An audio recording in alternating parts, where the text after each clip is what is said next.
أسهل من القرص وأخف من الكيك، من غير زبدة ولا حليب وكمان من غير بيض. حضري معايا نص كيلو دقيق وهنملى البيت كله خير بريحة الخبيث فيه.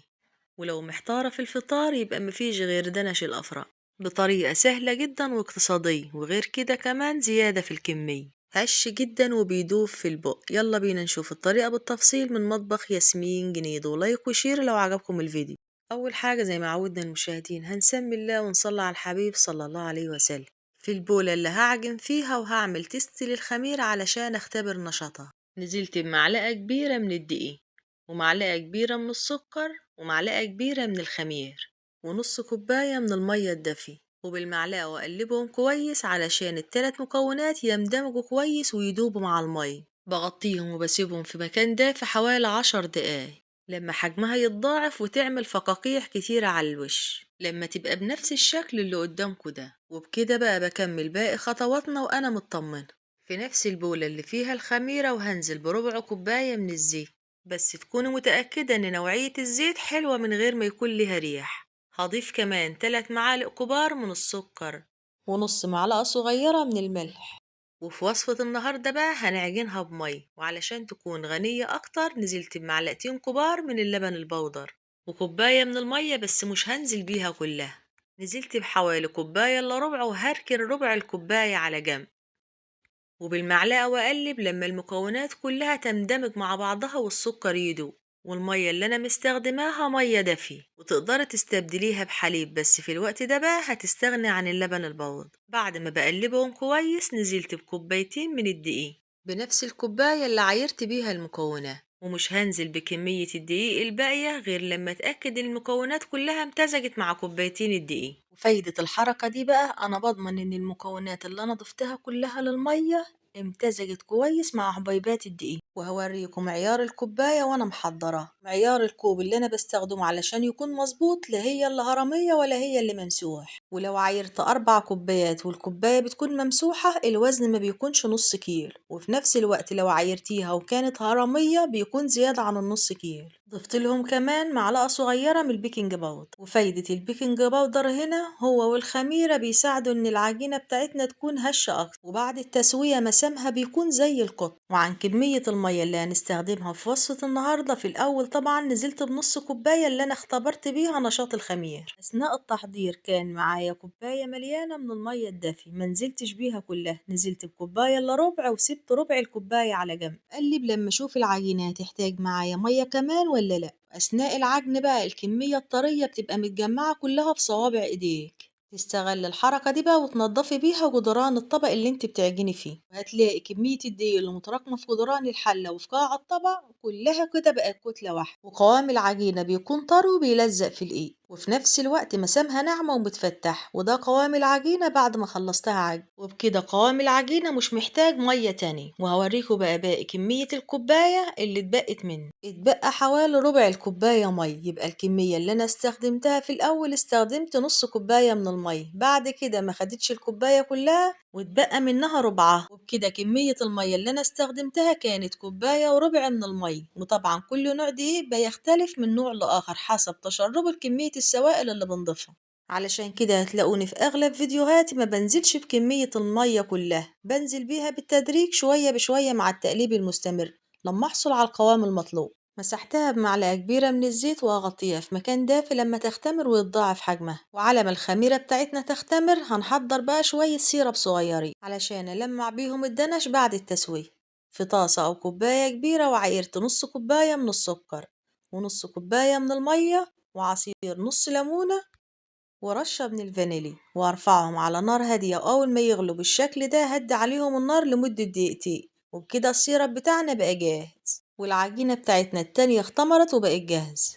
على سطح العمل وهدي رشة صغيرة من الدقيق، وهدي للعجينة في الأول تبطيطة صغيرة علشان أعرف أقسمها كده في أجزاء متساوية، والصينية اللي هتشكلي فيها وهديلها برضو مسحة خفيفة خالص من الدقيق. وممكن ما تبططيهاش بالشكل ده وتلفيها على شكل رو، بس أهم حاجة إن القطع تكون متساوية.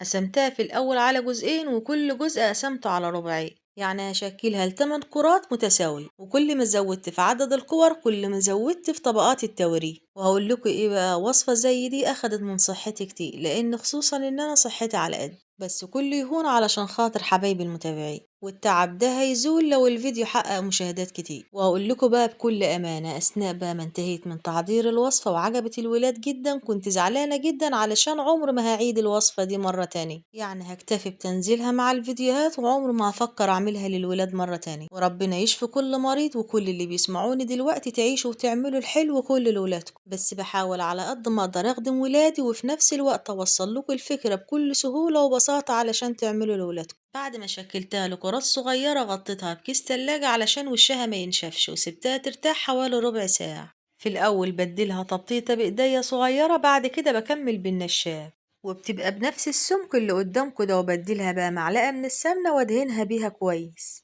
وقبل ما انقلها واحط مكانها واحدة تانية، بديلها رشة من الدقيق. وهفرد كمان واحدة بنفس الطريقة، بفردها بسمك نص سنتي وأرق شوية، وبدهنها بمعلقة واحدة من السمن.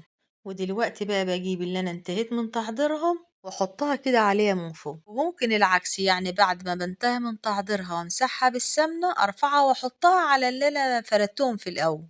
وكل ما العجينة ارتاحت اكتر، كل ما فردها كان اسهل واسهل. دلوقتي بقى انا هكمل فرد ال8 كرات كلهم فوق بعض، وهيبقوا عبارة عن 8 طبقات. ولو مش حابة بقى تقسميها كور وتعمليها كده طبقات فوق بعض، ممكن تفردي العجينة كلها فردة واحدة، وتدهني سطحها بمسحة من السمن. والعجينة بتكون مفرودة على شكل مستطيل، يعني بنفس الطريقة اللي بنفرد بيها الفطير بالسكينة، وبتقسميها من فوق وبتقسميها من تحت، كل شرطتين بيكونوا قصاد بعض. وتدهنيهم بمسحة من السمنة بين كل طبقة والتانية مسحة من السمن. بعد ما بنتهي من فرد قطع العجينة، باجي على آخر واحدة وبخليها أوسع شوية علشان أخليها تحتوي كل الطبقات اللي انتهينا من تحضيرها. وباجي على طرف العجينة وأحاول أخليها تغلف الطبقات كلها. لو حاولت بقى دلوقتي أفردها مش هتتفرد معاي، هسيبها ترتاح حوالي 10 دقايق، بعدين نفردها مع بعض. ولو في الصيف 5 دقايق هيكون كفاية أوي. العجينة ارتاحت وزي الفل، وهتتفرد معايا بكل سهولة. في الأول ببططها بإيديا، بعد كده بقى بحتاج إن أقلبها على الجنب التاني، يعني اللي قدامكوا ده هيبقى هو وش العجين، علشان لو في طبقات في قلب العجينة مش قد بعضها بتتدارى بقى في قلب العجينة من جوه. وغير كده كمان الطبقات كلها بتبقى واضحة قدامي، وسهل ان افردها واخليها كلها بسمك واحد. وعلشان اضمن ان سطحها يكون مستوي كل سمك واحد، بكمل بقى بالنشاب. بس وانا بفردها بقى احاول على قد ما اقدر اخليها مستطيل، وبفردها بنفس السمك اللي قدامكوا ده. هي بتكون رقيقة خالص، ولسه بقى هنلفها رو ونشوف مع بعض طبقات التوريه. بعد بقى ما انتهيت من فردها، همسحها بحوالي معلقتين كبار من السمن. ولو مش حابة تضيفي سمنة، تقدري تستبدليها بالزبدة أو ميكس ما بين السمنة والزيت المتاح عندك، اشتغلي بيه. بعد بقى ما دهنت سطحها بالسمنة كويس، هديلها رشة من جوز الهند، وممكن تستغنى عن جوز الهند لو مش حباه، بس بصراحة بيفرق في الطعم. بلفها رول وباجي على طرف العجينة وأقفلها كويس. هتيجي على طرف العجينة من الآخر خالص وهتقفليه. بعد كده بقى تقلبيها على الناحية التانية اللي هو وش العجين، والقطعة اللي انت قفلتيها هي اللي من تحت. وحجم الرول اللهم بارك بيكون بالحجم اللي قدامكوا ده، علشان كده بقسم الرول على جزئين. وطبقات التوريه بتاعتنا اللهم بارك بتقول ان الوصفة ناجحة 100%. وبالنسبة للحجم بقى بيكون على قد سمك الصباع، يعني هتحط صبعك كده وتعلم، لان اللهم بارك بيرمي معايا كمية كبيرة جدا. يعني انت بنفسك لما تيجي تنفذيه هتتفاجئي بالكمية اللي هترمي معاك. يعني مش موفرة واقتصادية بس، لا، وزيادة في الكمية. في الصينية اللي هسويهم فيها ومسحتها بحوالي معلقة كبيرة من الزيت، وكل اللي انتهى من تحضيرها ارصها في الصينية. بس احاول على قد ما اقدر اخلي بينهم فسح بالشكل ده، علشان لسه هبططهم مرة كمان، ولسه هيزيدوا ويختمروا اثناء التسوية. بايديا بقى وبديلهم تبطيطة خفيفة، وبسيبهم يختمروا من ربع ساعة لنص ساعة. وقبل ما ادخلهم الفرن بالفرشة وهمسح وشهم بالحليب. ولو ما عندكيش حليب تقدر تستبدليهم بربع كوباية من المية، هتدوبي فيها معلقة من السكر علشان ياخد معاك وش دهبي زي اللي شفتوه في اول الفيديو. في الوقت ده كنت مولعة الفرن يسخن على درجة حرارة عالية، ودخلتهم على الرف الأولاني من تحت على شبكة الفرن. وأول ما بدأت تاخد من درجة حرارة الفرن، حجمها اتضاعف بالشكل اللي قدامكوا ده. بعدين هديت النار وخليتها وسط ورفعتهم على الرف الوسطان، وأول ما القاعدة بدأت تاخد لون طفيت الفرن وفتحت لهم الشواية، والنار تكون هادية وناخد بالنا علشان لونها ما يغمقش. بس من وقت للتاني كنت بدور الصينية علشان القاعدة تاخد لون دهبي موحد، وبمجرد ما خرجت من الفرن غطيتها بفوطة وسبتها حوالي 10 دقايق، لأن هي وقت ما بتبقى خارجة من الفرن بتحسيها ناشفة. وغير كده كمان لو حاولت تشيليها من الصينية هتكون ملزقة، وبمجرد ما بغطيها بفوطة بتطرى وبتخلع من قاع الصينية، وبالفرشة وبسقيها بالسيرب البارد اللي حضرناه لها من قبل كده.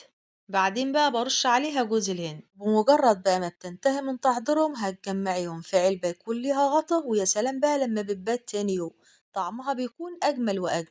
ده لو الولاد أساسا سابوهم يباتوا لتاني يوم، هشة جدا وقطنية، ويا سلام بقى كل ما بتبرد أكتر كل ما بتطر. هي كانت لسه دافية شوية، أجمل من القرص وأسرع من الكيك، جنب الحليب أو الشاي الصبح بألف هنا. واستنوني في وصفة جديدة وفيديو جديد من مطبخ ياسمين جنيد.